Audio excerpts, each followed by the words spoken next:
Bonsoir et bienvenue sur le plateau de l'Esprit des Lettres, votre émission consacrée aux livres de religion et de spiritualité. KTO vous la propose chaque mois en lien avec le Jour du Seigneur et la Procure où nous sommes toujours ici, si bien installés dans un vrai décor, dans une vraie librairie, des livres partout, ces livres qui nous passionnent. Il y a une question centrale que nous allons aborder ce soir, c'est la question de Dieu. Est-ce que c'est un sujet, une énigme absolument insoluble pour un esprit rationnel ? Nous allons le voir parce que nous avons la chance d'avoir 3 invités qui sont tous des croyants, mais qui ont aussi un fort bagage scientifique, rationnel, et qui, à travers leurs 3 ouvrages, abordent cette question dans la question biologique du corps humain, par exemple, dans la question de l'univers majestueux des étoiles, et peut-être de la création du monde, et puis dans la question plus intime de la spiritualité. Professeur René Écochard, bonsoir. Bonsoir. Alors vous êtes professeur de médecine à l'université Claude Bernard, Lyon 1, vous êtes membre du pôle santé publique du CHU de Lyon. Vous êtes aussi un défenseur de l'écologie humaine intégrale, et vous publiez dans cet esprit « Hommes et femmes », ce que nous disent les neurosciences, c'est chez Artege, avec un sous-titre « La nature a raison, nos différences, donc hommes-femmes, sont des richesses ». Donc c'est un livre qui traite d'une problématique absolument centrale dans la société actuelle, puisque c'est la différence homme-femme, la question du genre, la question de l'éducation, donc c'est vraiment un sujet absolument décisif. François Huvet, bonsoir. Bonsoir. Vous êtes religieux jésuite, et vous êtes déjà venu d'ailleurs sur ce plateau pour d'autres ouvrages. Et vous publiez chez Salvator un ouvrage de réponse, une réplique, un ouvrage que nous avions eu également l'intérêt de traiter cette année, Dieu, la science, l'épreuve. On avait reçu Olivier Bonassi. Et vous, comme religieux jésuite, docteur en théologie, directeur de la prestigieuse revue Études, la revue intellectuelle des jésuites, vous êtes aussi un scientifique de haut vol, hein, vous êtes élève de l'ENS de Cachan, vous êtes agrégé en physique, bref, vous avez les outils pour travailler ce sujet. Donc c'est tout autant le théologien qui s'exprime que le scientifique, mais en même temps, vous ne cherchez pas à prouver quoi que ce soit. Vous abordez cette thématique de la science et de Dieu en faisant l'état de la question, du côté finalement de la science vis-à-vis de Dieu et aussi du côté de Dieu vis-à-vis de la science, tout en distinguant les choses, mais qui ne sont peut-être pas si éloignées. C'est un livre exigeant, il faut le dire, parce que c'est une matière difficile, mais qui est extrêmement intéressant parce qu'il fait beaucoup réfléchir. Père François Potet, bonsoir. Bonsoir. Alors vous êtes prêtre, curé de la paroisse Saint-Philippe du Roule à Paris, après avoir été il y a très longtemps frère de Saint-Jean, et puis encore plus longtemps officier de la Marine nationale, avant d'entrer au séminaire, hein, ce qu'on appelle peut-être une vocation tardive, en tout cas on les appelait comme ça à l'époque, mais aussi, qui est, à vous lire, une vocation accomplie, choisie, éprouvée, on en parlera, et expérimentée.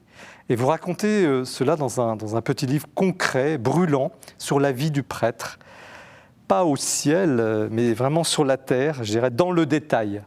La grave allégresse, être prêtre aujourd'hui, c'est chez MAM. Je dirais que c'est un livre rare, peut-être trop rare, qui nous aide à comprendre votre vie de prêtre et peut aider aussi beaucoup de prêtres à se sentir mieux dans un monde un peu compliqué où ils sont souvent incompris. Un livre absolument essentiel. Voyez-vous, trois ouvrages toujours très différents, des auteurs qui promettent, ça va être passionnant ce soir, restez bien avec nous. Et nous allons, avec notre raison, essayer de mieux saisir ces mystères. Mais il y a un autre mystère, c'est les livres que Mathilde Mailleux a choisis pour présenter ce mois-ci. L'actualité du libraire, nous la retrouvons tout de suite. L'actualité du livre religieux en ce début d'été, eh bien, ce sont 3 thèmes que j'ai eu envie de vous proposer autour de la prière, de l'accompagnement spirituel et puis aussi de la parole de Dieu, la Bible. Chemin de prière pour commencer avec ce très bel album publié aux éditions Magnificat. C'est Yann Vagneux, qui est prêtre des Missions étrangères de Paris, qui a écrit ce très beau livre. C'est un ouvrage, un bel album, illustré par de très belles photos, car Yann Vagneux est un très beau photographe. Yann Vagneux habite en Inde, à Bénarès depuis de nombreuses années, et il se penche sur la prière, sur la méditation, sur ce cœur à cœur. Ce livre est un voyage tout d'abord au-delà de nos frontières. Nous allons en Inde, nous allons découvrir ce peuple éminemment spirituel qui inspire tellement Yann Vagneux. Ce sont des textes aussi de toute beauté sur ce cœur à cœur avec Dieu, sur cette relation toute particulière que nous aimons entretenir, sur cet élargissement du cœur. C'est vraiment un très bel album que je vous invite à découvrir pour vous accompagner tout au long de l'été. Le Notre Père est à l'honneur ce mois-ci avec 2 commentaires. Tout d'abord, celui de José Tolentino Mendoza, qui est prêtre espagnol, qui a été créé cardinal par le pape François et qui publie chez Première Partie Notre Père qui est sur la terre. Un très beau commentaire spirituel, incarné, plein d'humanité, un commentaire qui se veut accessible à tous, que nous soyons croyants ou non croyants. Un très bel ouvrage, une très belle méditation pour faire connaissance avec le Notre Père et le comprendre de l'intérieur. Et puis un autre commentaire, un commentaire surprenant, très émouvant, celui de François Zeyer, qui publie chez Salvator « Le Notre Père est un trésor », commentaire amoureux de la prière du Christ. Alors François Zeyer est un auteur totalement inconnu, elle est médecin de profession, elle est musicologue, spécialiste de Bach, a fait de la théologie au Centre Sèvres, et cette femme aime profondément cette prière, qu'elle commente avec le cœur, avec beaucoup d'émotion. Il y a énormément de musicalité dans ce texte que je vous propose de découvrir, car vraiment, ce petit livre, enfin ce grand livre plutôt, est une découverte. L'accompagnement spirituel à présent, avec un événement, c'est la parution du hors-série de la revue Christus, cette célèbre revue jésuite de spiritualité, qui, en fait, réédite un hors-série déjà connu, l'accompagnement spirituel. C'est peu de dire que vous allez retrouver toute l'essence des trésors jésuites qu'est l'accompagnement spirituel. Ce hors-série, à travers ce hors-série, vous allez découvrir les grandes voix jésuites de l'accompagnement spirituel, comme Maurice Giuliani et plein d'autres encore. Et puis aussi d'autres auteurs contemporains qui viennent agrémenter et enrichir ce hors-série absolument exceptionnel. Un véritable trésor. Elle fut une grande dame de l'accompagnement spirituel. Elle aura écrit une œuvre très originale. Il s'agit de Simone Paco. Simone Paco qui est donc l'auteur de l'évangélisation des profondeurs. D'autres ouvrages suivront. Mais elle aura initié une voie, celle d'un parcours de guérison intérieure qui a fait énormément d'adeptes et d'émules. Luc Weissmann et son filleul, il écrit cette très belle biographie chez Salvator, Simone Paco, passante d'une vie. Et c'est un ouvrage que je vous recommande pour comprendre les racines d'une œuvre spirituelle très originale. Et puis enfin, pour terminer, Dieu, la Bible, avec tout d'abord Drôlement Dieu de Louis-Marie Chauvet, prêtre et théologien, qui publie aux éditions du Cerf, un commentaire extrêmement savoureux des 8 paraboles qui nous font comprendre en refermant l'ouvrage que oui, l'évangile est décidément une bonne parole. Et puis enfin, Et toi, comment lis-tu de Loïc Bonisoli, qui publie aux éditions du Cerf encore un commentaire de passages d'évangile qui nous font défaut, qui nous semblent toujours un peu compliqués à comprendre. Quand la parole de Dieu semble difficile, et oui, elle semble souvent très difficile, mais suivez le Père Loïc Bonisoli, car je vous assure, vous allez passer d'abord un très bon moment, un moment gai, savoureux, joyeux et aussi plein d'érudition. Vous allez comprendre à quel point, là encore, l'évangile du Christ est une vraie, très bonne nouvelle. Merci Mathilde pour cette bonne nouvelle, ces bonnes nouvelles, ces livres et cette belle moisson. Vous verrez que tout à l'heure, il y aura encore une autre surprise à la fin de l'émission pour cet été. Nous commençons l'émission avec le livre du professeur René Cochard, Hommes-Femmes, ce que nous disent les neurosciences, et aux éditions Artege. Alors, professeur, on vous appelle professeur, vous êtes professeur de médecine. Un petit mot sur vous. Quel est votre quotidien de médecin et j'imagine d'enseignant Disons que les professeurs émérites, en fait, ce n'est pas parce qu'ils ont beaucoup de mérite, mais c'est simplement que ça fait longtemps qu'ils sont professeurs. En fait, on a simplement le bonheur de continuer à accompagner des étudiants. Et j'enseigne 9 jours par an, c'est tout. Des thèses de médecine. Thèses de médecine. Et vous avez un domaine, une spécialité plus spécifique ? Oui, la biologie de la reproduction. En ce moment, je travaille sur le syndrome prémenstruel ou des choses comme ça. Voilà. Alors, vous avez aussi un engagement très remarqué pour les questions de de vie qui vous a peut-être d'ailleurs parfois valu quelques ennuis, parce que vous êtes aussi un homme de conviction. Et d'ailleurs, je signale, je fais une petite exception, on ne le fait jamais, que vous venez de diriger une encyclopédie sur la sexualité humaine, l'amour et la fécondité chez Pierre Tecky, un ouvrage assez exceptionnel, un ouvrage de référence. Donc voilà, je ferme la parenthèse, vous pourrez évidemment trouver ce livre s'il vous intéresse. Mais c'est pour dire que voilà, vous êtes un homme engagé. Et cet engagement vous a valu quelques ennuis parfois ou... Dans le fond, ça dépend auprès de mes confrères de l'amitié. C'est-à-dire que j'ai travaillé toute ma vie en lien avec les amis qui font la biologie de la reproduction. D'ailleurs, au début de ma carrière, on m'avait proposé soit un poste de maître de conférence en biologie de la reproduction, soit en épidémiologie statistique. Et j'ai senti qu'il ne fallait pas que je sois vraiment dans le cœur du réacteur de la biologie de la reproduction. Je n'aurais pas été à l'aise parce que... Donc vous avez plusieurs spécialités, vous voilà. êtes reconnu aussi, respecté finalement. Donc comme épidémiologiste, mais je suis respecté et aimé par mes confrères, bien sûr. Alors, vous publiez ce livre, La nature a raison, nos différences hommes-femmes sont des richesses. Pourquoi être allé chercher dans les neurosciences, pourquoi être allé finalement justifier la différence homme-femme? Oui, disons que vous comprenez, on dit un père, une mère, c'est complémentaire. Mais en quoi? Est-ce que c'est sociétal ou est-ce que de fait, il y a quelque chose en nous qui nous caractérise comme hommes et femmes? Est-ce que c'est seulement notre corps ou c'est tout notre être? Est-ce que quand on dit Dieu nous créa hommes et femmes à son image, il nous créa, est-ce que c'est juste le corps ou c'est tout l'être? Et donc, j'ai travaillé un peu plus de 3 ans pour chercher dans la littérature scientifique, est-ce qu'il y a des preuves de la nature sexuée de notre cerveau et est-ce que ça sert à quelque chose? Et vous les avez trouvés. Alors, je signale, parce que c'est rare, je le disais juste avant d'entrer sur le plateau, vous avez quasiment 150 pages de références, de notes, ce qui est exceptionnel. Tout est fondé sur des études de toute la Terre. Hein. Il y a beaucoup en espagnol, en anglais, bref. Vous allez chercher tout ce qu'on pouvait trouver sur ce sujet. Donc. Voilà. Alors, il s'avère que tous les mois, il y a des revues spécialisées. Par exemple, Hormones and Behavior, les hormones et la manière d'être, qui donc nous donne en permanence de l'information sur ce qu'on a compris maintenant, chaque mois. Et que l'on découvre encore. Ce qu'on découvre en permanence sur, dans le fond, le support biologique de la pensée. Le support biologique de la pensée. Et donc, ce support biologique de la pensée, il est obligatoire maintenant, depuis 2005, je crois, de distinguer dans les articles ce qui est du cas des hommes et ce qui est du cas des femmes. Parce que très longtemps, on ne faisait d'études pratiquement que chez les hommes.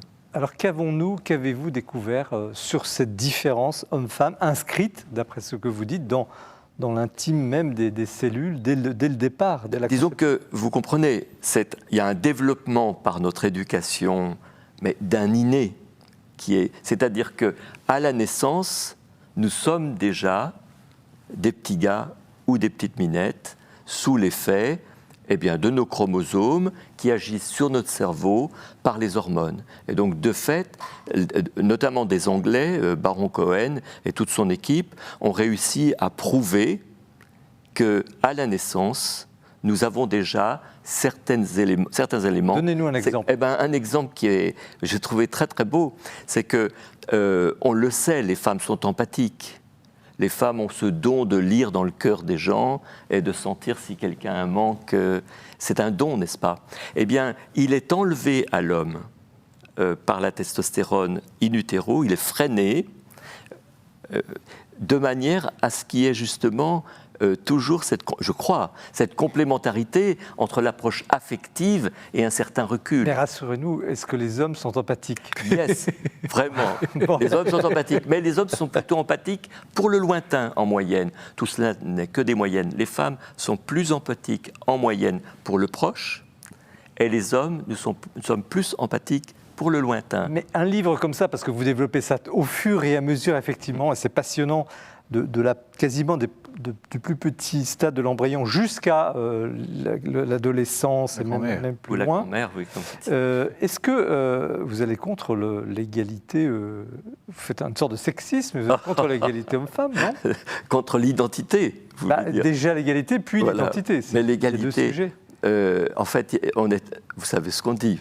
1 + 1 font plus que 2, ça fait 3. Et donc, plus on découvrira la grandeur de notre potentiel de femme ou d'homme, plus on pourra, dans notre vie familiale, en tenir compte, s'émerveiller.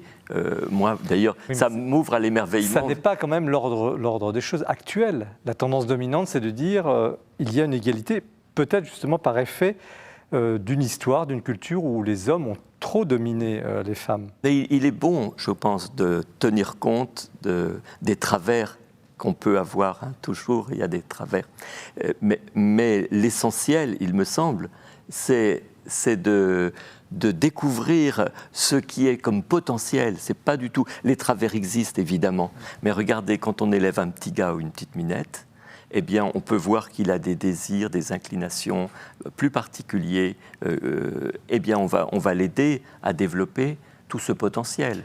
Est-ce que ce que vous écrivez est finalement une nouvelle tendance qui vient de la science et qui peut-être pourrait modifier le débat culturel? On va en parler tout à l'heure avec nos invités. Je le crois, parce que si vous voulez, c'est pas très ancien. Je crois que c'est 2005 l'obligation à distinguer hommes et femmes dans toutes les revues scientifiques, médicales. Et donc ça va porter des fruits, ça porte des fruits. J'ai mis un peu plus de 500 articles, mais j'en ai tous les jours, hein, j'en ai tous les jours de nouveau, quoi. C'est vraiment quelque chose qui, en effet, peut être pris dans les mains et les scientifiques ou les philosophes ou les anthropologues. Je vais participer à un groupe de travail d'anthropologues sur un dictionnaire sur le corps. Eh bien, ils pourront, entre autres, utiliser ce que disent les neurosciences. Est-ce qu'il y a quelque chose qui vous a vraiment épaté, enfin, que vous pourriez nous livrer, une découverte vraiment qui changera les choses dans ce domaine-là? Écoutez, comme vous me sollicitez, je dirais la fidélité. Je suis très touché par ce qui nous aide à être fidèles. C'est très important. C'est inscrit dans les gènes. Absolument. C'est-à-dire, nous avons des aides, des choses qui nous aident à être fidèles à notre conjoint et à nos enfants. Et comme on le voit, ce qui est typique, les chercheurs américains travaillent énormément là-dessus. Il y a, par exemple, un petit campagnol, un animal donc, des plaines, qui est très fidèle. Son cousin des montagnes n'est pas fidèle. Et donc, ils étudient pourquoi l'un...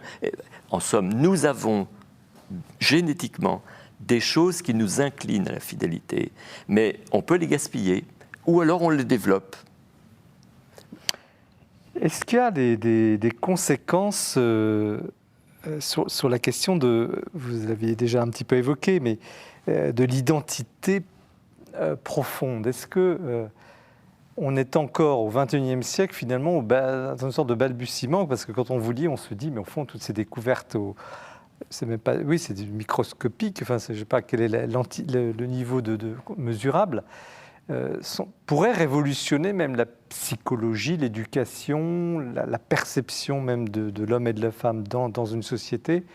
Oui. Est-ce que c'est ça qui se prépare? Moi, je le pense de la même manière qu'en ce moment, dans les écoles, on essaye de bénéficier des neurosciences pour redonner plus de chance aux élèves en fonction de leur capacité personnelle.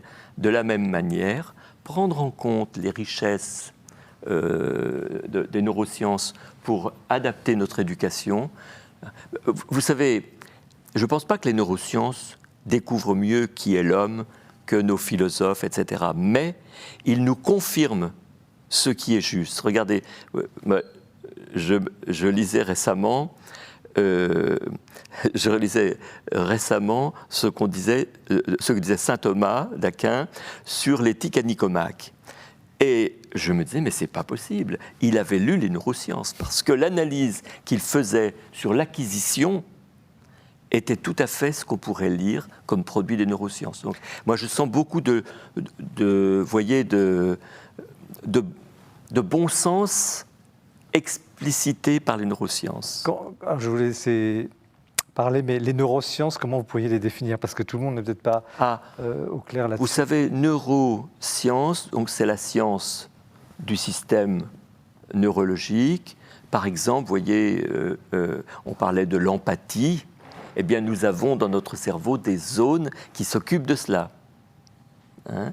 Et donc, on parle des émotions. Eh bien, on connaît de mieux en mieux tout le système des émotions. On parle de discernement, par exemple. On connaît mieux maintenant les aires du discernement. Est-ce qu'il y a un déterminisme? Est-ce que quelqu'un qui est plus porté à l'empathie, etc., est déterminé vraiment par ses cellules, ou est-ce que la liberté humaine a quand même le dessus? Énormément. C'est-à-dire qu'en fait, si vous voulez, ce qu'on sait mieux maintenant depuis 10-15 ans, le cerveau, c'est comme un muscle. Si on se sert de certaines zones, elles se développent. Ça se voit en imagerie. Vous suivez une maman ou un papa qui s'occupe beaucoup de son petit les premiers mois, comme cela, de mois en mois, vous voyez les zones du maternage se développer, que ce soit le papa ou la maman. Donc c'est encourageant. On dit les vertus sont un pli de l'âme. Eh bien oui, en effet, il y a un certain pli neurologique. Moi, je trouve ça très encourageant. Vous voyez ? Alors, le livre est passionnant. Une dernière question sur la question homosexuelle, parce qu'elle est quand même au cœur de notre société. Qu'avez-vous découvert et qu'est-ce que le livre apporte sur cette compréhension de ce phénomène? Alors, j'ai essayé de développer en premier l'identité sexuelle, parce que la construction de l'identité sexuelle, qui se développe, si j'ose dire, de la conception jusqu'à 22-24 ans, le fait que l'identité sexuelle se développe progressivement, la place de l'inné, la place de l'éducation et la place des choix personnels. Je relisais encore des travaux récents où les choix personnels, les actes posés vont avoir un impact pendant l'adolescence et à l'approche de la vingtaine. Les actes que nous posons ont un impact qui va durer un certain temps sur notre cerveau. Donc j'ai plus développé ça, l'homosexualité étant quelque chose dont je parle, mais qui mérite des approches très complémentaires, psychologiques, philosophiques. Et il n'y a pas de déterminisme, d'après ce que vous dites. Il y a que des exceptions dans le déterminisme. Il y a quelques rares maladies, mais les personnes qui parlent de leur homosexualité, très rarement, la leur est liée à de la biologie. Il y a quelques maladies rares, génétiques, qui permettent de mieux connaître la maladie. Mais j'en parle brièvement dans le livre parce que c'est important, mais ça ne prétend pas couvrir la question. Et vous n'enfermez pas. Il y a pas. Voilà, c'est un livre de scientifique. Il donne à réfléchir. Je ne sais pas ce que vous en pensez. Qui veut réagir le premier sur ce livre? Père Hervé, peut-être? Je trouve que le thème des neurosciences est fascinant. Il y a plusieurs années, j'avais lancé au Centre Sèvres un séminaire de recherche sur neurosciences et liberté, posant directement cette question. Voilà. Est-ce que nos décisions, c'est une illusion? Enfin, est-ce que le sentiment d'être le libre arbitre est une illusion, que finalement tout est déjà programmé dans le fonctionnement du cerveau, ou est-ce que de fait, la science ne conclut pas sur cette question? Elle ne peut pas conclure. Elle laisserait la place à la liberté. Voilà, c'est proche de la question de Dieu. Hein, c'est ça. Mais elle laisse vraiment une place à la liberté. Voilà, il n'y a pas de démonstration scientifique qu'il y existe quelque chose comme la liberté. Néanmoins, elle laisse il n'y a pas de déterminisme. On ne conclut pas sur un déterminisme absolu. Père Potez. Mais il n'y a pas de déterminisme. Moi, ce que j'ai trouvé absolument passionnant, c'est qu'il y a ce que vous disiez tout de suite, un fondement dans les cellules, enfin dans les chromosomes, de la masculinité ou de la féminité. Et plus j'agis dans ce sens et plus je les développe, et plus j'agis à côté, et finalement, ça me laisse tranquille, c'est-à-dire ça me laisse ma liberté, mais je perds en quelque sorte une faculté qui est naturelle et qui m'est donnée au départ. Et je m'occupe pas mal d'éducation aussi. Dans l'éducation, je trouve ça très très passionnant. Et vous faites la distinction des tout petits, en passant par même la prépuberté, la mini-puberté, hein, que vous dites des bébés, en passant par l'âge de raison, la puberté des jeunes adolescents, et puis l'adolescence jusqu'à 23-24 ans. je trouve que tout ce développement, et c'est très très intéressant de montrer comment la complémentarité homme-femme est inscrite réellement dans le corps et qu'elle est sexuée dès l'origine. Moi, Alors, je trouve ça très très impressionnant. Comment, je pose la question à tous les trois, comment poser justement, le plus adéquatement possible, le problème de notre société? Parce que notre société, on l'a un petit peu abordé, on vient d'aborder la question homosexuelle, mais il y a cette question de égalité homme-femme, ces conflits, la complémentarité, mais aussi l'identité et le combat féministe. Comment poser aujourd'hui justement cette question à travers ce livre du professeur Ecochard? Comment vous... voilà. Vous qui êtes... Ce serait une émission complète. Oui, mais... Cette question-là. Non, ce que je retiens, c'est l'intérêt d'approcher cette question à travers différents angles, c'est-à-dire, et en particulier celui de la biologie. Ce n'est pas l'illusion, le sentiment que, parfois l'impasse dans laquelle on peut se trouver aujourd'hui, c'est de penser que tout relève finalement de choix personnels. De culture dominante. D'affaires culture ou de décisions que l'on prend individuellement. Or, oui, bien sûr, nous prenons des décisions et c'est important de défendre cette liberté de décision. Néanmoins, on ne peut pas ignorer, enfin, le mot nature qui est dans le sous-titre du livre le dit bien, on ne peut pas ignorer quand même notre condition biologique, matérielle, corporelle, charnelle, avec tous ces déterminants, qui ne sont pas des déterminismes, mais qui sont quand même des déterminants. Et ça, je crois que c'est un point, tous ces débats autour de la question du genre, etc., si on ignore ce substrat matériel... Mais est-ce qu'on l'accepte Justement, je trouve que tout ce que vous expliquez dans votre livre répond parfaitement à l'idéologie. L'idéologie qui prétend nous maintenir dans la liberté, en réalité, nous enferme dans un déterminisme pire, qui nous empêche d'agir, alors qu'au contraire, je trouve que là, on a une base scientifique pour répondre à ces idéologies et pour permettre à un homme d'être vraiment homme, à un garçon d'être vraiment garçon, à une fille d'être vraiment fille, et de voir l'harmonie. Alors si on est chrétien en plus, on verra comme Dieu a voulu que ce soit inscrit dans la nature de l'homme et de la femme, pour que l'un par l'autre... je ne comprends rien à ce qu'est un homme si je n'ai pas vu une femme, je ne comprends rien à une femme si je n'ai pas vu un homme. Alors justement, est-ce que le chrétien a un surcroît de réponse? Ou est-ce qu'il est même autorisé à s'exprimer sur le sujet? Parce que là, on est quand même en biologie pure, on est quand même sur des choses qui sont, je dirais, indiscutables, très factuelles. Oui, justement. Qu'est-ce que, justement, dans cette problématique de société dans laquelle nous sommes, qu'est-ce que le médecin peut dire? Vous le dites, mais qu'est-ce que le chrétien peut ajouter? Professeur, d'abord vous. Moi, j'essaye de répondre, mais vous répondrez aussi. Oui, chacun... Moi, j'aime bien l'expression de raison aimante.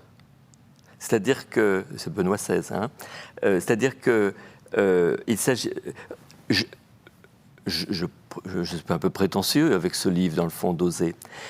Ce que j'essaye de faire, c'est de développer une analyse rationnelle, mais aimante, c'est-à-dire que je me laisse émerveiller. Regardez, par exemple, les découvertes sur le père. Le fait que le père ait des hormones qui augmentent les derniers mois avant que le bébé naisse. Ça, c'est incroyable. Impressionnant. Et d'autres qui baissent. La testostérone baisse pour que monsieur ait plus le goût à rester auprès de la maison. C'est quand même incroyable.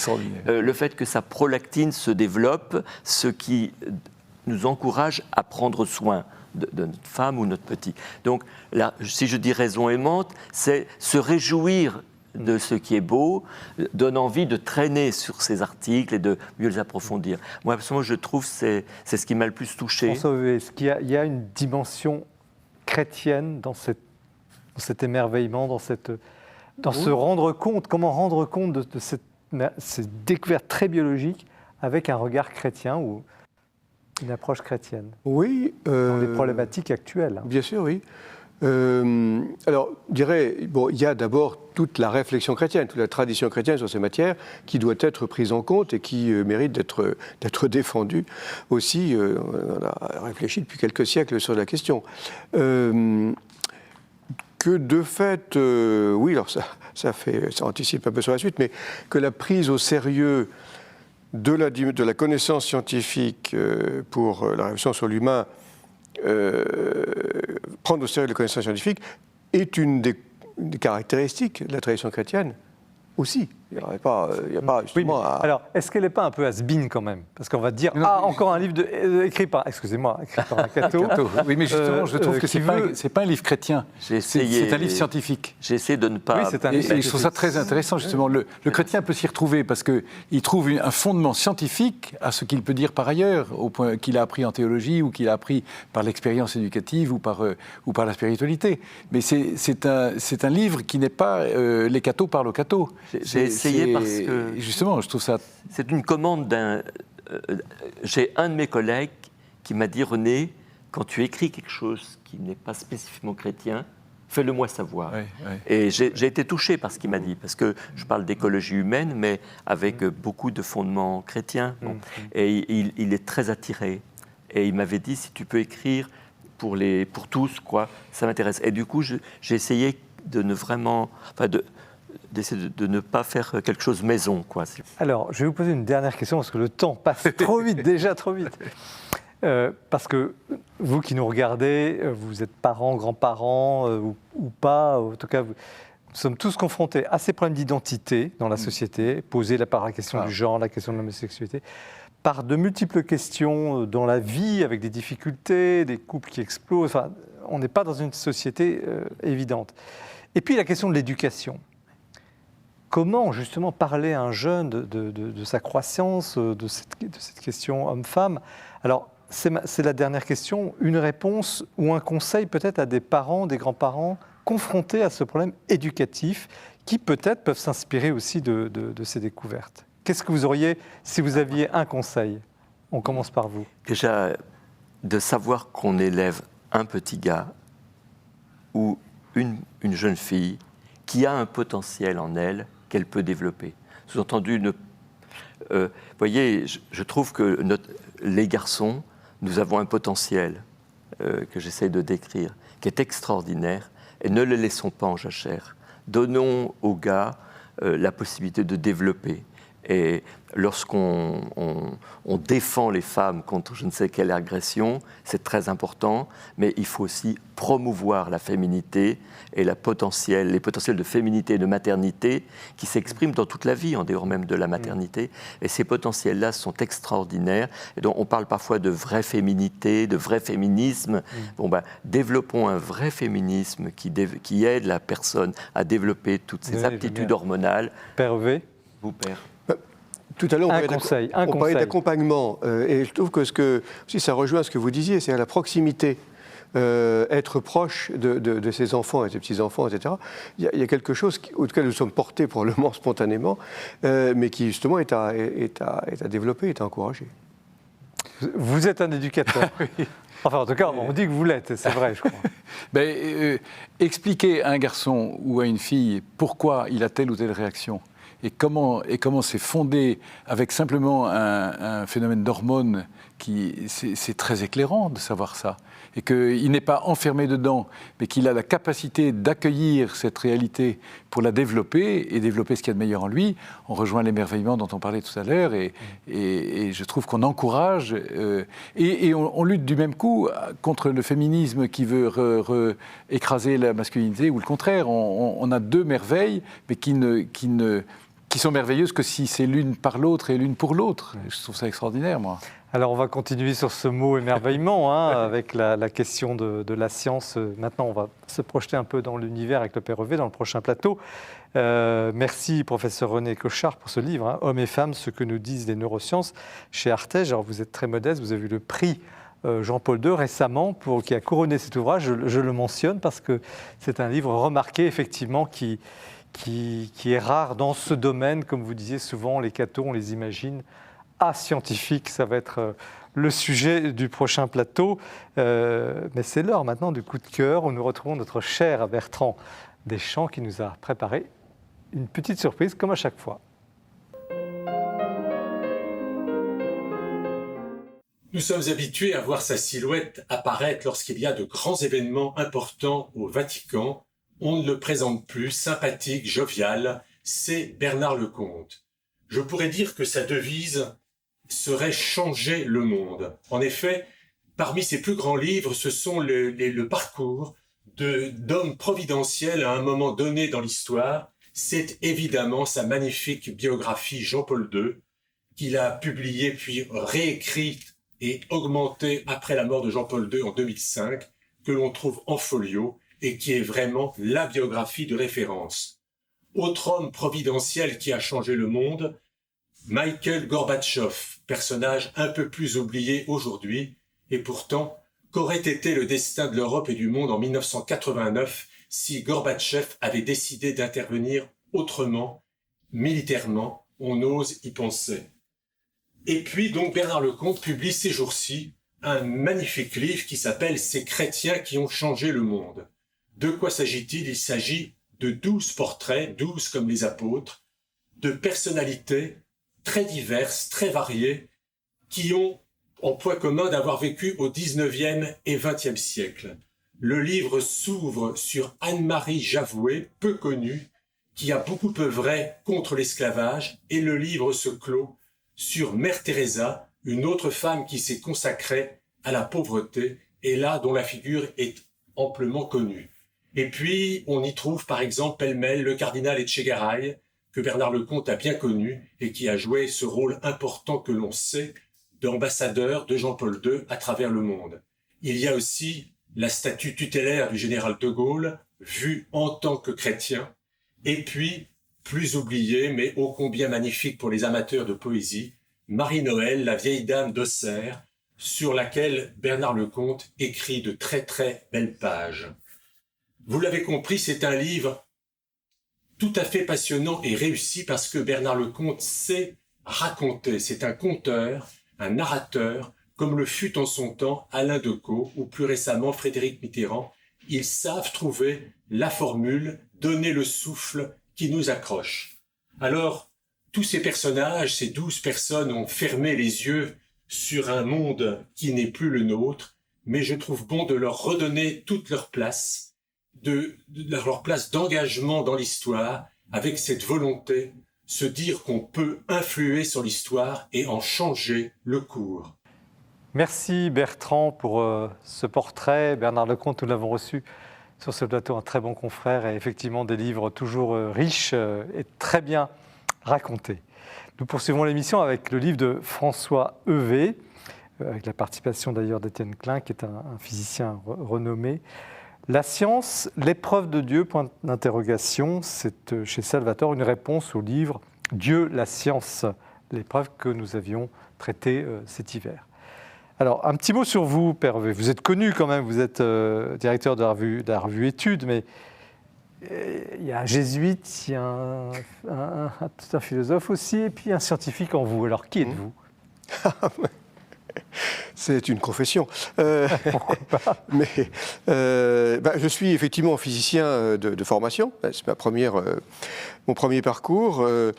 Je note quand même que, étant étudiant en physique, j'avais commencé à faire de la théologie. Parce que je me posais des questions sur le monde, sur ma foi, et voilà. Et ce désir aussi de réfléchir ma foi et de mettre un peu d'ordre dans l'image scientifique du monde que je commençais à découvrir. Est-ce que vous êtes émerveillé par ce monde qui vous aurait mis dans les bras de Dieu ? Alors, oui, ne brûlons pas les étapes. Questionné, intrigué par effectivement la complexité du monde, émerveillé pour une part par cet caractère immense de l'univers, immense dans les fameux trois infinis de Teilhard, l'infini temporel, l'infini spatial, l'infini de complexité. Tout ça mis bout à bout, oui, m'a amené à me poser des questions. Résonance avec la foi, peut-être pas tellement dans un premier temps, au sens où, pour moi, ma foi était... j'ai envie de dire se limiter, mais c'est pas, cette façon est très mauvaise, à ma relation au Christ. C'est-à-dire pour moi, c'est ça qui est fondamental. C'était d'abord une relation de personne à personne à travers l'Évangile. Alors, excusez-moi, mais ça se sent un petit peu dans votre livre. Ah ben, j'espère bien, oui. Vous êtes bien sûr un jésuite, on ne peut pas mettre en cause votre engagement ni votre foi, ce n'est pas du tout ça, mais on sent le scientifique qui répond. Alors, vous allez nous dire pourquoi vous l'avez fait, ce livre, qui répond à un livre que nous avons évoqué, qui lui assénait en quelque sorte un certain nombre de preuves, considérant que finalement, en un mot, la magnificence ou la minutie avec laquelle le monde s'expliquait était une preuve de Dieu. Et vous dites, ce n'est pas si simple, et vous faites un livre pour le dire. Alors, qu'est-ce qui vous a poussé ? Ce qui m'a poussé, c'est effectivement le désir de revenir un peu aux fondamentaux, finalement, de cette question-là. Il y a une vraie question. Et le succès du premier livre atteste qu'il y a une vraie question qui intrigue, qui intéresse un grand public. Important de montrer, je dirais deux choses. Important de montrer que, de fait, la science amène à se poser des questions. Ce n'est pas simplement une sorte de monde de connaissance intégrale des choses. Ça amène à se poser des questions fondamentales. Enfin, la science du XXe siècle amène à se poser des questions fondamentales sur la matière, sur l'origine, etc. Bon, premier élément, contre le positivisme qui continue à être présent. Et aussi que la foi chrétienne a une dimension rationnelle dans son expression, pas démonstrative au sens strict du terme, mais néanmoins, on n'est pas dans la pur sentiment, il y a une dimension rationnelle. Donc voilà, et c'est pour moi, c'est un premier temps, parce qu'on écrit, peut-être, je ne sais pas si c'est bien de le dire, mais on écrit d'abord pour soi, et puis on espère, en espérant que ça plaira à d'autres, mais de fait, manifestement, ça intéresse. De me remettre un peu au clair par rapport à ça. Donc, finalement, un plan très simple. De fait, il y a une sorte d'histoire. Vous développez un peu le point sur les découvertes aujourd'hui. Oui. Vous expliquez d'où elles viennent. Mais avec ces deux volets dont je parlais tout à l'heure, vous êtes à la fois tantôt dans le monde scientifique et puis vous tenez à ça. Alors, qu'est-ce que vous voulez démontrer ? Voulez-vous démontrer quelque chose ? Qu'est-ce que je veux démontrer ? Oui, je veux démontrer que il est pertinent de se poser des questions, que la foi est rationnelle, enfin la foi dans son expression est rationnelle, qui a surtout, c'est un peu la convergence, qui a intérêt effectivement, comme je disais tout à l'heure, à s'informer de l'état des connaissances, travailler les sciences, et que tout l'intérêt vient d'une vision plurielle, encore une fois, ça fait écho à ce qu'on disait tout à l'heure, d'une vision plurielle du monde. Je fais un petit développement sur la poésie, par exemple. La poésie, oui, justement, une approche poétique, une approche philosophique, une approche religieuse, une approche scientifique, tout cet ensemble à distinguer sans les séparer, comme on me l'a appris en théologie, distinguer sans séparer, ça c'est peut-être plus difficile, mais à articuler l'ensemble. Mais donc tout ça contribue à nous donner une approche du monde plus riche. Mais quand même, vous êtes un homme modéré, mais quand même dans le livre, vous dites non au mélange des genres. Et vous critiquez le livre précédent qui mélangerait les genres. Qu'est-ce que ça veut dire ? Mélanger les genres, ça veut dire, par exemple, le Big Bang, c'est la création du monde. Non, le Big Bang, c'est pas là. Si on prend la notion théologique de création, elle est beaucoup plus riche que simplement la notion de commencement. Être créé, c'est être en dépendance de Dieu. Voilà. Et c'est pas simplement à l'origine, parce que si le danger de limiter la création au Big Bang, c'est ce qu'on appelle le déisme. C'est-à-dire, il y a un ingénieur qui a conçu la machine au départ, c'est ce que Leibniz se reprochait à Newton du reste. L'ingénieur a conçu la machine au départ, après ça il ne s'en occupe plus. Si l'ingénieur est parfait, le raisonnement est très simple. Un ingénieur a conçu une machine. L'ingénieur est parfait, donc la machine fonctionne sans lui. Bon, après ça, on est un peu... bon. Donc, vous voyez, la notion de création est beaucoup plus riche. Alors, ça n'empêche pas que, oui, bien sûr, la question de la cosmologie actuelle qui pose la question, l'hypothèse d'un propre commencement, pour revenir sur la question, c'est un peu complexe techniquement, mais probable commencement, effectivement, fait réfléchir sur, commencement... D'où vient le monde, C'est quand même l'état, ça aussi, ça apparaît très nettement dans votre livre, c'est qu'aujourd'hui, je dirais, je caricature, mais la science, pas plus que la théologie, mais la science pose indirectement la question de Dieu à travers cette presque évidence qui apparaît de plus en plus qu'il y a eu un commencement. C'est assez frappant de voir qu'effectivement, des scientifiques, des spécialistes, de bon niveau de ces domaines-là, à un moment ou un autre, se mettent à se poser des questions métaphysiques. Voilà. Ça va pas trop vite forcément à se poser la question de Dieu. Alors, surtout les Français en général sont toujours très réticents là-dedans. Les Américains sont moins complexés à invoquer ce genre de questions. Mais de fait, oui, on le constate. Pour d'autres, d'autres cosmologistes de très bon niveau travaillant ces questions-là sans que ça les amène à se poser ce genre de questions.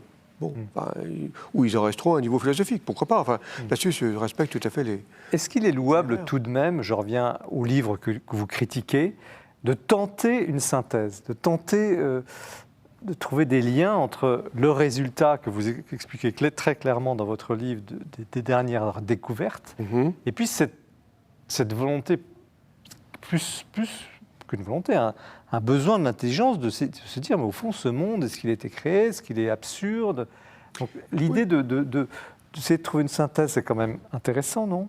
Oui, non, mais trouver des liens, je parle d'articulation. Dans les chapitres du livre, comment trouver une articulation. J'aime bien la formule de Jean-Paul II. La science peut purifier la religion de la superstition et la religion peut purifier la science de l'idolâtrie. C'est juste, il y a toujours un danger, effectivement, de superstition, enfin, de mélange des genres, et de l'autre côté, le danger d'un discours clos. Et ça, je pense que là, il y a une articulation possible, alors qui est d'ordre critique, mais dans un premier temps. Pour ça que j'insiste quand même sur la distinction des plans. Après ça, c'est une question d'itinéraire aussi de choix personnel. Qu'un scientifique, qu'un cosmologiste, travaillant sur l'origine, sur le commencement de l'univers, soit amené à se poser des questions et à découvrir et à aller vers la foi en Dieu, je ne peux que m'en réjouir. Mais, comment dire, c'est pas obligatoire, c'est pas nécessaire que d'autres ne fassent pas cette démarche, je respecte aussi. Là-dessus, c'est pour ma part, encore une fois, ma foi est beaucoup plus d'ordre personnel et humain. Je veux dire, pour moi, le christianisme est au premier chef une relation de personne à personne, qui inclut bien sûr l'univers aussi. Ça, bon, mais il a fallu un certain temps pour le découvrir, cette dimension plus matérielle. Est-ce que la science, parce que c'est un peu l'impression qu'on a en lisant le premier livre et aussi votre livre indirectement, on a l'impression que, à force de découverte, la science va finir par prouver l'existence de Dieu. Alors, je crois. Je sens des réactions sur la gauche. Alors, d'abord. Je pose une question un peu provocante, évidemment. Prouver l'existence de Dieu, non. Pourquoi? Parce que Dieu n'est pas un électron ni une galaxie, pas un objet, pas une chose de prouver l'existence. Bon, prouver l'existence de l'électron, bon, ça a supposé de démarche, supposé un modèle théorique, supposé expérience, bon. Mais un électron, c'est une chose. Je n'ai pas de relation d'amour, ou à moi d'être un peu bizarre, avec un électron. La connaissance de Dieu est un autre ordre. La difficulté, c'est qu'on emploie le même mot connaître, et donc éventuellement prouver, pour deux types de relations différents. Connaissance scientifique, mise à distance, objectivation. Connaissance de foi, au contraire, relation intime, relation d'amour. Sur le plan humain, c'est assez facile à comprendre. Sur une relation amoureuse, bon, si je commence à traiter mon partenaire comme un objet d'expérience, d'expérimentation, la relation n'ira pas très loin. Donc là voilà une distinction des plans qui paraît tout à fait évidente. Et je dirais pour science et foi, c'est du même ordre. Est-ce qu'on est en train on le sent aussi en lisant votre livre, mais je vous pose la question, est-ce qu'il y a un peu est-ce que les sciences désarmeraient un petit peu sur la question de la critique de l'irrationalité de la foi, de la religion? Parce qu'une époque, vous citiez le positivisme tout à l'heure, donc cette époque où tout devait être prouvé. Est-ce qu'on est encore dans cet état d'esprit dans le monde scientifique, ou est-ce que sur ce versant-là, on regarderait autrement on va dire le donné biblique, mais aussi le fait de la croyance? Je crois qu'il y a effectivement le travail scientifique amène à se poser des questions et donc à sortir peut-être de ce positivisme, cette illusion. Je commence le livre comme ça, parce que Kelvin en 1900 disait « il n'y a plus rien à découvrir en physique ». Bon, on trouve ça à différents moments. C'était le moment où elle a explosé, la révolution des quantas, et quelques années après, la relativité. Donc, tout bouleversé. Justement, la science est une aventure. Donc, ça amène à se poser des questions. Et par ailleurs, l'autre versant, c'est aussi de montrer que les croyants doivent sortir d'une sorte de positivisme, parce qu'on pourrait être tenté, de philisme, pardon, on pourrait être tenté d'en rester une posture un petit peu de repli protecteur, de fidéisme. La foi, c'est tout à fait donné à autre ordre, lors d'un sentiment, ce qui était un petit peu le cas dirais, au XIXe siècle avec le romantisme. Une sorte de foi sentimentale, donc qui est protégée de toute critique rationnelle, ce contre quoi, du reste, le renouveau du thomisme à la fin du XIXe siècle a permis de retrouver une expression rationnelle, de montrer que la foi n'était pas irrationnelle. Donc les deux éléments peuvent entrer en contact. Alors, vous, Père, vous êtes passionné par ce livre, cette explication, ou votre critique, ou ce que vous pensez de ce livre? J'ai trouvé très intéressant que vous abordez la question du mal. Et oui. Il faut rendre compte de la question du mal. La question du mal de la vie et de la mort. Et Dieu se présente d'abord, se révèle d'abord comme Dieu aimant qui va nous libérer du mal, qui reste une énigme pour le scientifique. Enfin, le scientifique en tant que tel, d'ailleurs, ne sait pas ce que c'est que le mal. Il ne peut pas l'approcher. Et je trouve très intéressant dans votre livre, justement, pour montrer le chemin différent, et vous signalez la différence entre une preuve et une voie d'accès par des signes. Oui. Et ça, c'est... Pendant longtemps, dans mon expérience personnelle, et en bavardant avec des matelots, puisqu'on parlait de la marine tout à l'heure, mais en bavardant avec des gens qui n'avaient pas la foi, j'essayais toujours d'établir d'abord l'existence de Dieu. Et puis je me suis aperçu un jour que, en fait, c'était pas la peine, c'était du temps perdu. Et j'ai découvert que ce qui comptait d'abord pour parler de la foi, c'était le Christ, et le Christ sauveur. Et le Christ me sauve. Je me rappellerai toute ma vie, parce que ça m'a beaucoup frappé, un catéchumène qui a découvert le Christ.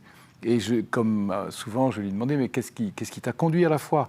Et il a eu cette réponse qui m'a bouleversé. Je cherchais quelqu'un qui puisse me pardonner mes péchés. C'était très impressionnant. Et dans un autre ordre. Et on est dans un tout autre ordre. Professeur René Cochard, comment vous recevez la démarche Père V? C'est le mot signe qui m'a un peu éclairé. Non pas preuve, mais signe. Et moi, je suis touché par... vous avez dit, il y a une crainte, c'est le fidéisme, ou bien une vision affective de la foi. On est menacé par cette dimension. On a besoin de se retrouver dans un monde inquiétant. Et oui, la science il est bon de la réintroduire. Moi, j'ai beaucoup apprécié... Ce que vous faites. Voilà. Vous faites, oui, dans le fond. On est proche. Mais cependant, ne croyons pas que la science, à elle toute seule, c'est le scientisme, aurait le dernier mot. Non, de la même manière, pour qu'il y ait une symphonie, il faut qu'il y ait plusieurs instruments. Et la vérité est symphonique, disait Urs von Balthasar. La vérité est symphonique, et ça a plein de valeurs, et notamment la science, lorsqu'elle est à sa place, va vraiment permettre de concourir.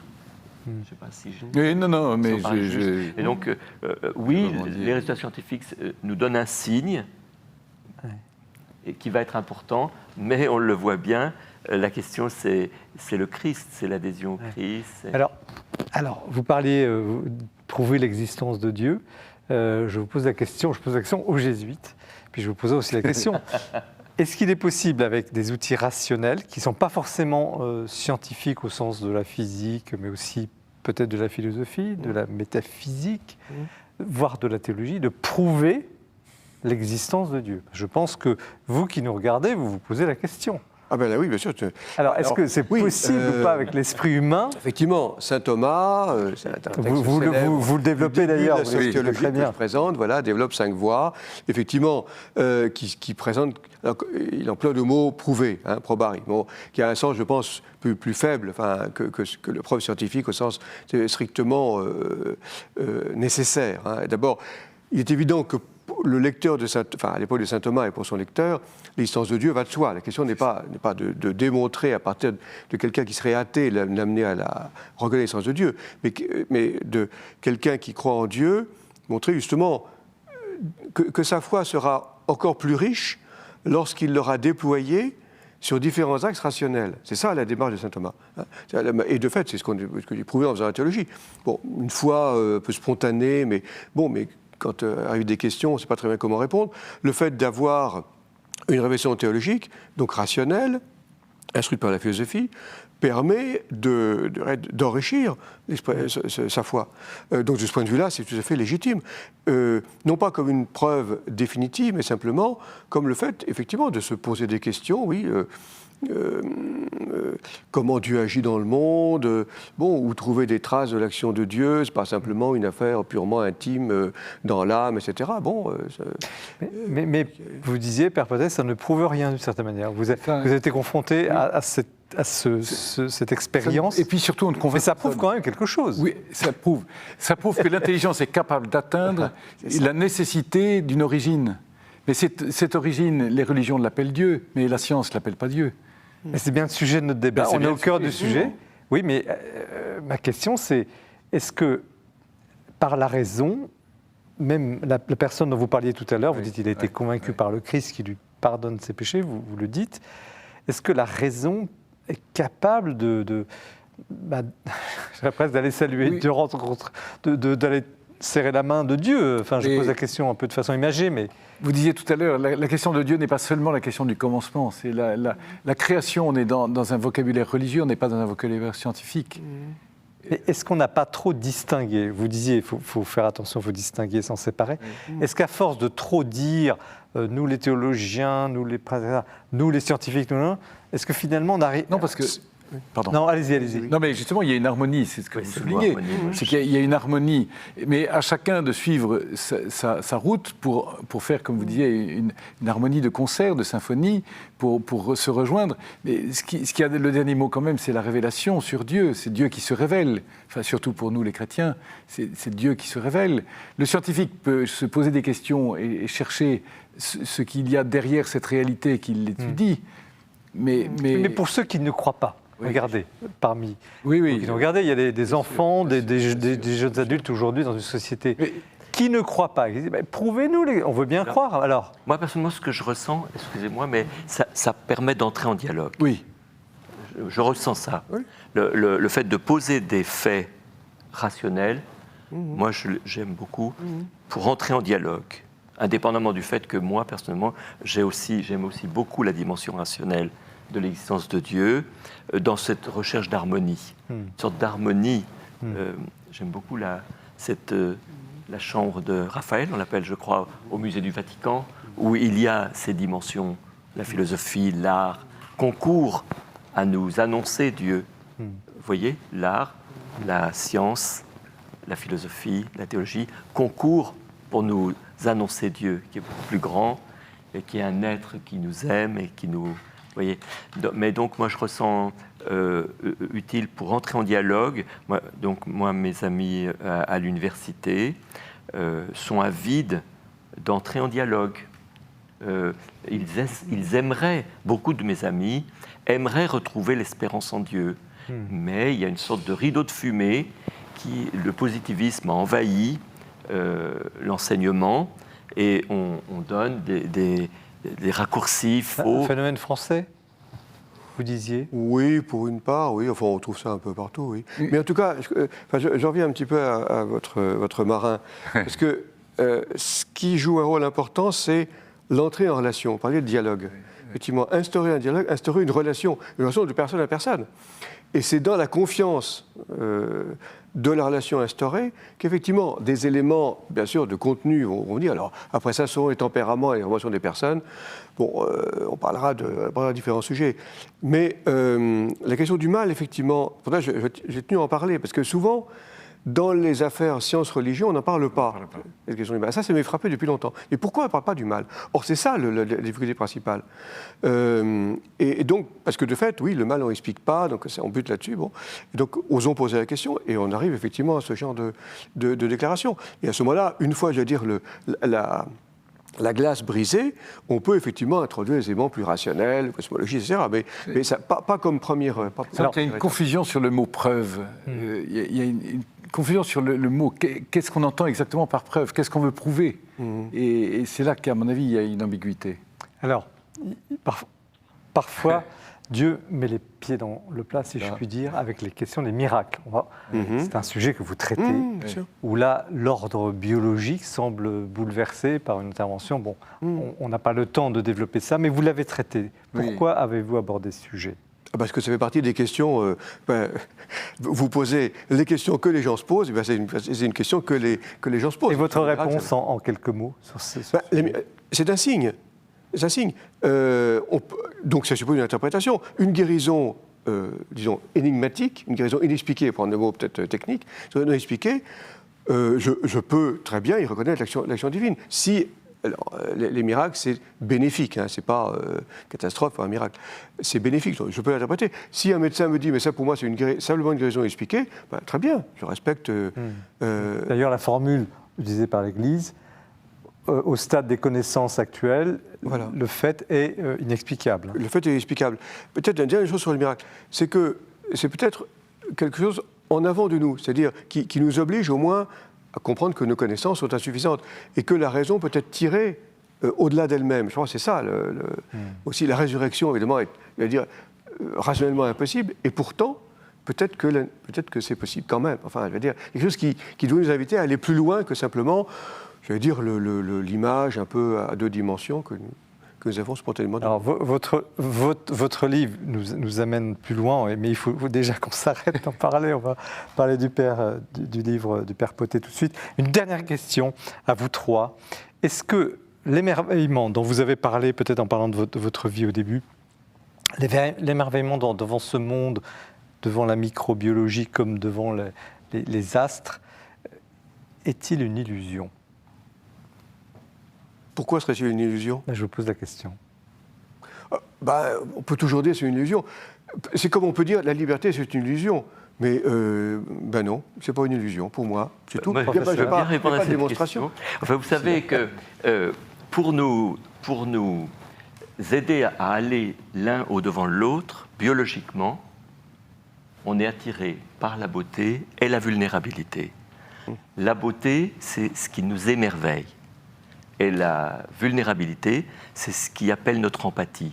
Donc, dans notre corps, dans notre cerveau, nous avons ces deux forces. Donc, l'émerveillement a une très grande part connue petit à petit sur le plan des neurosciences. Vous voyez, si je vois un acte bon, ou si je vois une belle personne, ou une belle fleur, il y a certaines zones de mon cerveau qui seront chaque fois la même mis en activité. Sous-entendu, l'émerveillement a vraiment un support biologique. Oui. Et donc, alors l'objet de l'émerveillement, vous aurez le dernier mot là-dessus.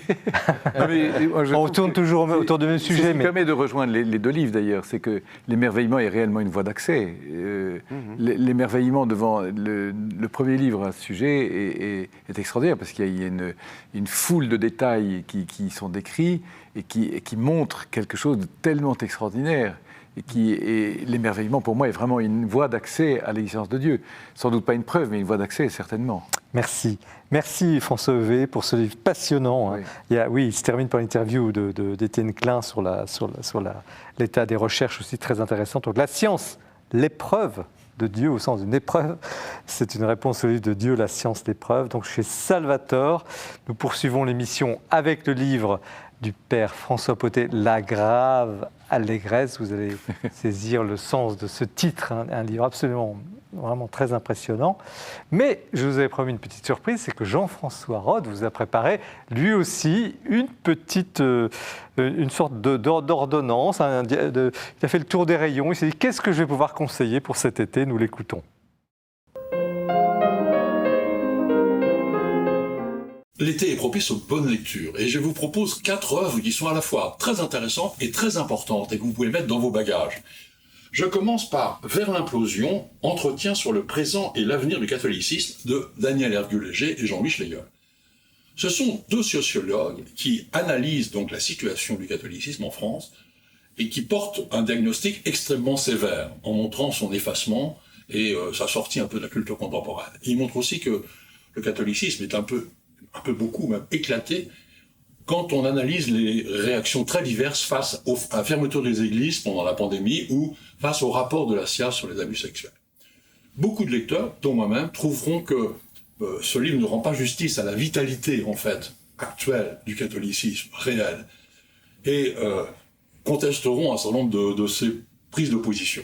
Mais je pense vraiment qu'il vaut la peine d'écouter des sociologues sérieux, intelligents, bien informés, et qui donnent à réfléchir. D'ailleurs, de quoi aurions-nous peur? Si vous voulez maintenant une approche théologique de la question, prenez le livre dont j'en ai beaucoup parlé, de Monseigneur Doré, Le salut de l'Église et dans sa propre conversion. Un grand théologien, ancien archevêque de Strasbourg, Joseph Doré est très qualifié pour analyser les 60 dernières années de la vie de l'Église. Et il appelle à ne pas nier la gravité de la situation, et il propose des solutions qui sont à la fois extrêmement courageuses, exigeantes, mais toujours très équilibrées. Voilà un livre qui peut vraiment nourrir votre été. Si vous voulez un abord philosophique et existentiel, prenez Denis Moreau, Résurrection, au pluriel, avec un sous-titre « Traverser les nuits de nos vies ». Alors il commence par analyser la grande résurrection, celle du Christ, qui appelle la nôtre, avec les termes de relever, réveiller, exalter. Mais l'originalité de son livre, c'est de montrer la puissance de la résurrection dans les catastrophes de la vie, les deuils, la dépression, la faute, les ruptures amoureuses. Il a des analyses formidables, très existentielles et en même temps très enracinées en philosophie. Vraiment un très bon livre qui peut vous aider et aider ceux que vous accompagnez. Et si vous voulez un été biblique, là le choix est vaste, mais j'ai choisi André Vénin, Des louanges, Entrée dans le psautier, qui n'a pas été désarçonné par les psaumes, même si on les fréquente assidûment. Saute d'émotions, multiplication des ennemis, saute d'humeur surprenante. On est vraiment dans un autre monde. Et voilà, c'est un livre qui va vous permettre d'apprivoiser les psaumes pour mieux les prier. Et puis, comme on a du mal souvent à trouver de bonnes lectures pour les grands enfants et les jeunes ados, je vous conseille Les Messagers de l'Alliance. C'est une série qui vient d'être rééditée. C'est un collégien qui est projeté dans le temps, qui se retrouve dans les temps bibliques, au milieu des personnages de la Bible. Je vous cite les 4 premiers. Au pied du mont Horeb, la prophétie de Samuel, menace sur le temple, l'oracle de Babylone. Alors c'est plein de péripéties, c'est vraiment des romans, et ça passionnera donc les grands enfants et les jeunes ados. Je vous souhaite un très bel été. Merci Jean-François pour ce menu d'été. Nous continuons l'émission avec le livre du père François Pottet, qui est connu des téléspectateurs de KTO. Je l'ai présenté tout à l'heure, mais vous le reconnaissez. Donc il présente un livre avec un titre intriguant, La grave allégresse, être prêtre aujourd'hui, c'est chez MAM. Et il y a un petit sous-titre, un livre indispensable pour tous les prêtres et chrétiens d'aujourd'hui. C'est vrai que ce livre parle à tout le monde et nous allons le voir avec vous. Peut-être un mot sur vous, votre parcours. Vous avez été officier de marine dans la marine nationale, prêtre. Vous venez de traverser, je crois, une maladie assez terrible. Que pouvez-vous dire de vous, père? Je remercie le bon Dieu de cette expérience extraordinaire de la maladie. Parce que c'est une étape dans la vie, je pense. Enfin, pour moi, ça a été une étape. En tout cas, il y en a eu d'autres. Mais ça, c'est la dernière étape que j'ai connue. Que pouvez-vous en dire pour Qu'est-ce que je peux en dire? Une étape qui m'a poussé dans un abandon plus grand, dans une vulnérabilité plus grande, dans un dépouillement sans doute un peu. Des choses qui semblaient un peu plus absolues, qui me paraissent plus relatives aujourd'hui. Vous pourriez ne pas être là. Je pourrais très bien ne pas être là. Et puis, manifestement, le bon Dieu voulait que je bosse encore un peu, du coup. Et ce livre a quelque chose à voir avec ce Oui, passage? parce que, en fait, ça fait des années que des prêtres que j'accompagnais, depuis longtemps, me demandaient « Père, il faut écrire nos conversations ». Puis, je n'avais pas du tout envie, parce que les conversations, c'est fait pour rester... Et puis, sur mon lit d'hôpital, j'ai eu quand même le temps pas mal de réfléchir et de méditer. Et puis, ça s'est un peu imposé, finalement. Et je l'ai écrit en plus grande partie pendant la convalescence. Et donc, ça m'a donné du recul, sans doute, un peu. Et puis, ça m'a donné aussi la conviction que ces choses que je voulais plutôt garder dans l'intimité ne m'appartenaient pas, finalement. Et que, comme on le réclamait, on me le réclamait, je me suis dit, après tout, bon. Puis alors, j'ai été presque un an avant de le... C'était écrit, j'étais un an pratiquement avant de le donner à un éditeur, en me disant, mais personne n'en voudra, ça en tout cas, il démarre très bien, comme on dit. J'ai juste un petit survol de la table des matières, comme ça, pour situer. à chaque fois c'est le prêtre, homme de la grave allégresse, vous allez nous dire tout de suite ce que ça veut dire, Oui. homme de miséricorde, homme masculin célibataire, époux, père, pasteur, homme de prière, fils de Marie Immaculée. Vous voyez un peu la Les différentes structure. facettes de la vie du Mais ce titre, là, qu'est-ce que c'est oui. que la grave allégresse? Comment vous dites d'ailleurs, vous? La grave allégresse. La grave allégresse. C'est contradictoire. Non, c'est complémentaire. C'est ces deux termes qui n'en font qu'un. Pour moi, c'est un des grands secrets de la vie chrétienne. Plus je vieillis, plus je trouve que la vie est belle, et plus je trouve en même temps que la vie est dure. Les deux. J'ai toujours été marqué quand j'étais tout petit. C'est mon saint patron, saint François d'Assise, et j'ai toujours été marqué par la joie de saint François. C'est vraiment le saint de la joie.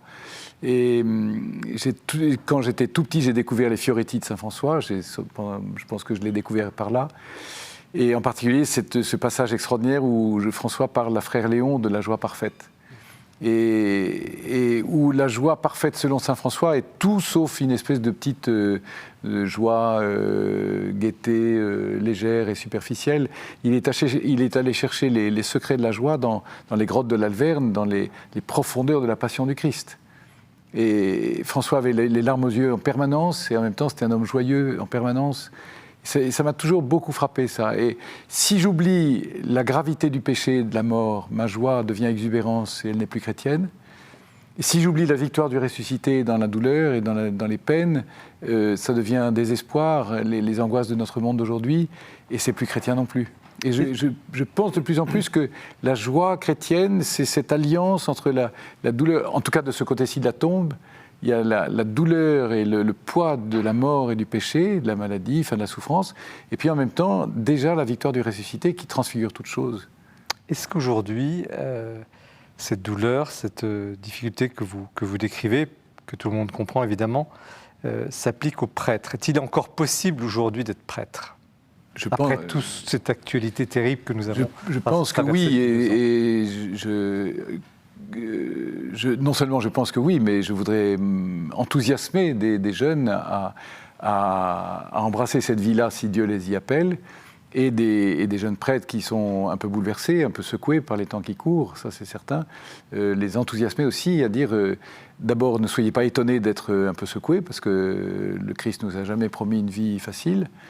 Mais dans ces soubresauts et dans ces secousses, ne perdez pas l'espérance ne perdez pas cette joie qui est un don de Dieu, qui n'est pas quelque chose qu'on fabrique, qui est un don de Dieu. On peut être optimiste ou pessimiste, ça c'est dans le tempérament. Mais la joie est un don de Dieu qui est reçu, mais qu'il faut accueillir et qu'il faut vivre comme tout de même à certaines conditions, parce que le livre est sous forme de lettres. Hein, oui. Je veux pas. Si, mais on peut dire. On peut dire, voilà, vous écrivez à certain Benoît qui peut-être. Qui représente un peu tous les prêtres que je connais et qui me permettent de m'adresser à tous en m'adressant à un seul. Et vous donnez des conseils très précis. Oui. Donc, à quelles conditions cette joie? Oui. Quels sont vos conseils pour garder la joie? Je ne sais pas si. La grave allégresse, pardon. Je n'ai pas voulu lui donner de conseils du tout. Vous en donnez quand même, si je puis me permettre. Mais ce n'est pas votre esprit. Non, parce pas un livre de leçons. On me demande. D'ailleurs, il y a des prêtres, mais il y a d'autres que des prêtres aussi. Mais me demandent, mais comment vous vivez ça, vous? Donc je dis comment moi j'essaie de le tous, vivre. Et justement, j'aimerais bien que ce soit lu aussi par d'autres que par des prêtres. Parce bien sûr, le livre s'adresse à tous. S'adresse à tout le monde. Alors, vos conseils, vous n'avez pas répondu à ma question. Si vous aviez un ou deux conseils à donner pour cette grave allégresse. Il me semble, enfin c'est le premier et le dernier conseil, laisse-toi aimer. Laisse-toi aimer. Pour moi, c'est le grand secret. Et accepte la vulnérabilité. Accepte, pour moi, ça a été une des très grandes découvertes de ma vie, et un des grands bouleversements de ma vie, un tournant sans doute, l'agonie de Jean-Paul II et la mort de Jean-Paul II. C'était mon père, c'était, enfin comme beaucoup d'autres, hein, mais vous le citez mon père. Ouais. Je le cite beaucoup parce qu'il m'a vraiment marqué comme un père, vraiment. Et cet homme extraordinairement fort et puissant a accepté la vulnérabilité et a accepté finalement de s'exposer au monde dans sa fragilité. Et il n'a jamais été aussi fort et puissant que quand il a été exposé dans sa faiblesse. Et au fond, Saint Paul ne dirait pas autre chose, et le Christ n'a jamais été aussi puissant que quand il est crucifié. Et je crois que c'est ça le secret, c'est ça accepte la vie comme elle t'est donnée, sans essayer d'y aller par la force, mais accepte les choses qui te sont données et accueille en même temps que les épreuves la puissance de Dieu qui t'est donnée dans ce creux-là. Enfin, je dis ça comme ça. Non, vous le dites très bien, vous le dites très bien.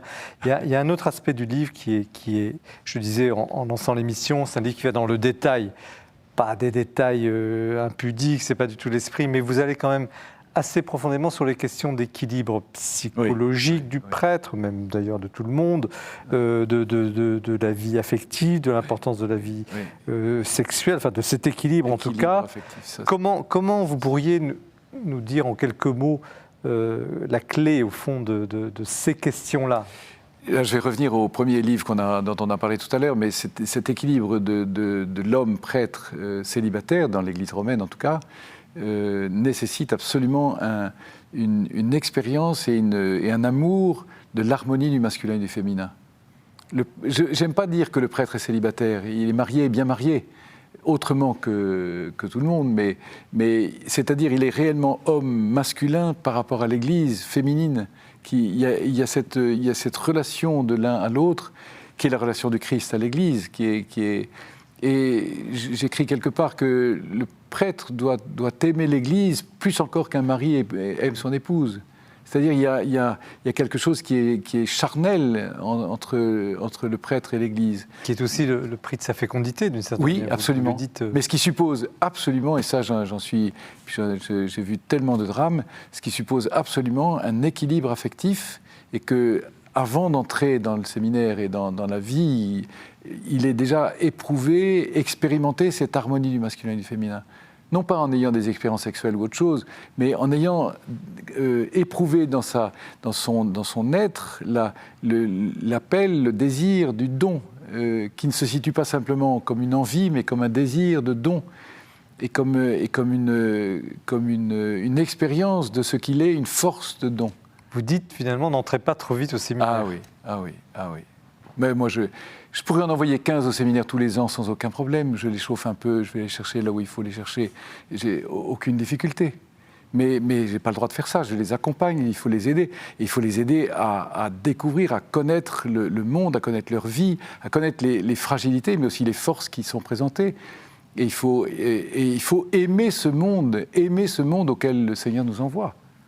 Il faut l'aimer passionnément, parce que sinon, le prêtre sera toujours un peu... je dis ça aussi, je le pense profondément, le prêtre n'est pas un homme émasculé. C'est un homme qui parle avec tout son être, et dont on disait tout à l'heure que l'être, il est sexué dès... Vous parlez du désir. Absolument. Et comment gérer le désir et l'abstinence, ou la chasteté plutôt? Le désir est offert, mais il s'exprime par le fait que le prêtre... se donne réellement, et avec cette relation à l'Église, il y a une réelle fécondité, il y a une réelle vie qui jaillit de ce don. Et c'est ça la joie du prêtre, alors qui s'exprime non pas comme biologiquement par une vie nouvelle, mais qui s'exprime réellement par la vie de l'Église et par la vie de Que pourriez-vous dire de tout ce qui a marqué l'actualité récemment, c'est-à-dire toutes ces dérives d'un petit pourcentage de prêtres, j'insiste, c'est peut-être 3% selon les statistiques en tout cas, mais qui ont quand même beaucoup effrayé et gâché l'image du prêtre. Il y a une part, d'abord, à mon sens, il y a d'abord une part du mystère du mal. L'esprit du mal attaque et le malin secoue. Bon. Mais ça passe concrètement par des hommes, on ne peut pas dire autre chose. Ces hommes-là, c'est peut-être facile de dire ça de mon point de vue à moi, mais il y a quand même eu des graves erreurs de discernement. On peut le dire, ça a été dit, ça a été écrit. On n'aurait pas dû ordonner des gens et des garçons qui ont été ordonnés qu'on n'aurait jamais dû ordonner.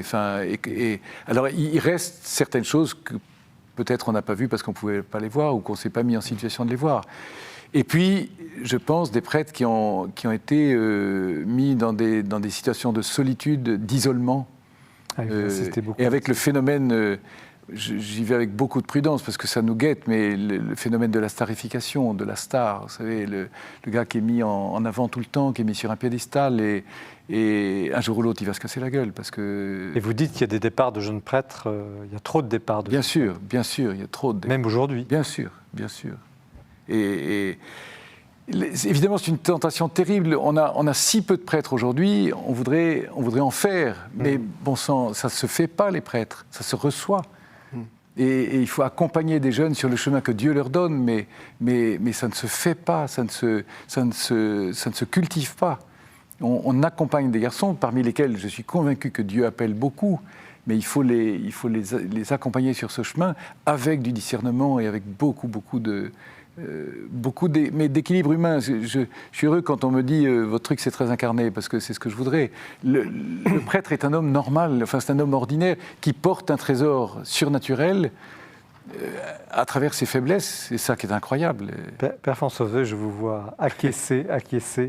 J'acquiesce. Comment recevez-vous ce livre D'abord au titre. Je trouve qu'effectivement, tout est dit, enfin, je dirais, dans cette grave allégresse ou cette joie, enfin, la figure de François d'Assise. C'est frappant de voir comment François d'Assise est un saint si populaire, même, je dirais, en dehors du monde chrétien. Il y a une sorte de perception qui est quelque chose qui se joue, une figure qui dit quelque chose de l'humain le plus concret, et puis en plus c'est quelqu'un de vraiment très incarné. Pas du tout un esprit éthéré, voilà. Non, je trouvais... On sent que c'est un livre qui est vécu. Voilà. C'est un livre qui est médité, qui est vécu, c'est pas dans le discours... Un traité. Un traité qui va faire des théories de la chose, mais vraiment qui est vécu. Et comme vous disiez, c'est pas... Alors, bien sûr, c'est la vie du prêtre qui est décrite, mais tout chrétien... peut tirer profit de ça, tout ce que vous dites, être appliqué mutandis mutandis, comme on dit, mais enfin, fondamentalement... Et on comprend mieux le prêtre, de fait, quand on n'est pas prêtre. Justement, professeur, est-ce que vous avez amélioré, si je puis dire, ou mieux compris ce qu'est un prêtre en lisant ce livre, en écoutant ce témoignage? Mon Dieu. C'est la paternité du prêtre, ça me touche. Mais dans le fond, la paternité, je ressens, dans le fond... En regardant le prêtre dans sa paternité de prêtre, je pense que moi, grand-père, je peux grandir dans ma compréhension de la paternité. Vous voyez, donc je trouve personnellement que regardez, l'allégresse dans une situation difficile, c'est bien ce que nous vivons dans notre vie lorsque nous vivons vraiment le combat de la vie. Et je me dis... Aujourd'hui, je pense à un jeune ou à des jeunes dont je sens qu'ils ont surtout une perte d'espérance. Eh bien, quand on entend ce qui se dit ici ou on lit un livre comme celui-ci, eh bien, on se dit mais oui, c'est une aventure la vie. Ça vaut le coup d'être vécu. L'aventure qu'on cherche, c'est pas une aventure qui n'aurait pas de gravité. Et l'allégresse dans la gravité. Je suis très touché par ça, je trouve. Alors il y a un aspect que vous parliez de la paternité, qui est aussi qu'on reproche parfois peut-être aux prêtres, mais que vous situez, je pense, de façon extrêmement juste, c'est la question de l'autorité du prêtre, de son pouvoir. Comment peut-être pourriez-vous le résumer pour ceux qui nous regardent et écoutent? Où est le juste positionnement de cette autorité? Parce que vous êtes revêtu d'une certaine autorité tout de même. Oui. Mais qui ne se vit pas du tout comme... l'autorité n'est jamais aussi puissante que quand elle n'a pas besoin de pouvoir. C'est-à-dire, il y a des gens... le policier a le pouvoir de me mettre une amende, mais il n'a pas beaucoup d'autorité. Dès qu'il a tourné le dos, je vais faire le contraire. Et comment s'exerce l'autorité? L'autorité, c'est... Comment doit-elle s'exercer? L'autorité, c'est l'amour, et l'amour qui s'engage. L'amour qui s'engage et qui... J'appelle ça la pédagogie de l'enthousiasme. C'est l'amour qui prend en charge et qui va de l'avant. Et le bon pasteur, il est devant. Mais il ne commande pas, il laisse les gens partir même quand ils ont envie de partir parce qu'il ne retient pas, il ne retient personne. Mais le bon pasteur, il est devant, les brebis connaissent sa voix et elles le suivent. Père Hervé, vous, comme jésuite, parce que vous avez une approche particulière, les jésuites, Oui. justement sur ce thème-là. Vous n'êtes pas des gens qui assénaient, vous êtes... Oui. Vous n'êtes peut-être plus dépend. aujourd'hui. Peu importe. Peut-être que vous avez certains collègues. Oui.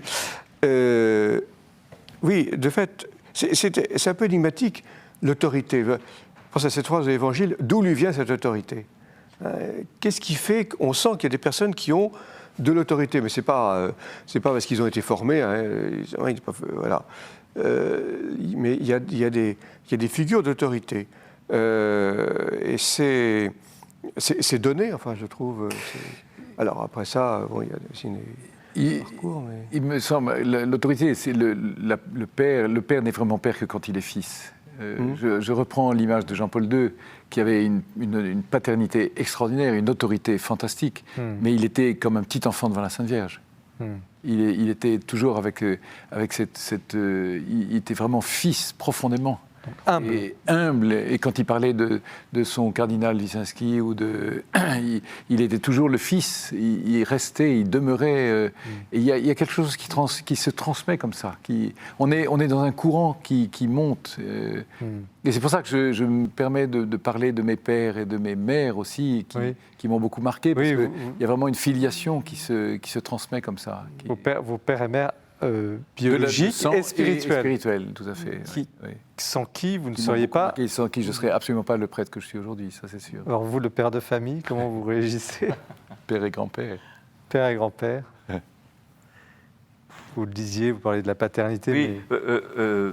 bon, moi je trouve que c'est merveilleux de pouvoir être un homme adulte et un homme vieillissant, parce que c'est pas moi qui suis père ou grand-père, ce sont nos enfants ou nos petits-enfants qui appellent notre paternité, n'est-ce pas?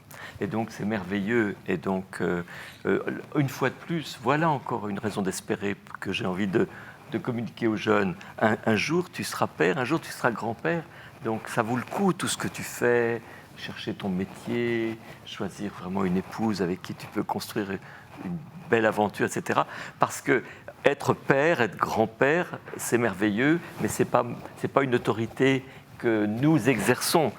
C'est les enfants ou les petits-enfants qui attendent de nous. Fidèles. Qui attendent de nous, n'est-ce pas? Dans la marine, quand on reçoit un nouveau commandant, l'amiral qui vient désigne le nouveau commandant, vous reconnaîtrez désormais comme votre commandant, et sans cette reconnaissance, il n'y a pas de commandement, il n'y a pas d'autorité. Et l'autorité vient d'en haut, elle se transmet, et elle doit être reconnue, faute de quoi, rien... Merci à tous les trois, parce que vous avez été à la fois des hommes de foi, vous avez été des hommes très rationnels, et puis vous avez été des hommes sages. Il y a beaucoup de sagesse. Pas toujours très sage, mais beaucoup de sagesse que vous venez de dire pendant ce débat. Je pense que vous avez été aussi touchés par cet échange, et c'est la qualité de cette émission. L'Esprit des Lettres, c'est la dernière de la saison. Nous nous retrouvons en septembre. Parlez-en autour de vous. On peut la retrouver évidemment sur le site de KTO, sur celui du Jour du Seigneur et de la Procure. Surtout, lisez, faites le plein de livres avant de partir. C'est important pour les auteurs, pour les éditeurs, pour les libraires. Et derrière tout ça, c'est la vie de l'esprit et c'est le sens de notre combat aussi autour de cette émission. Merci de votre fidélité en tout cas. Nous nous retrouvons avec la même joie, le même enthousiasme à la rentrée. Bon été.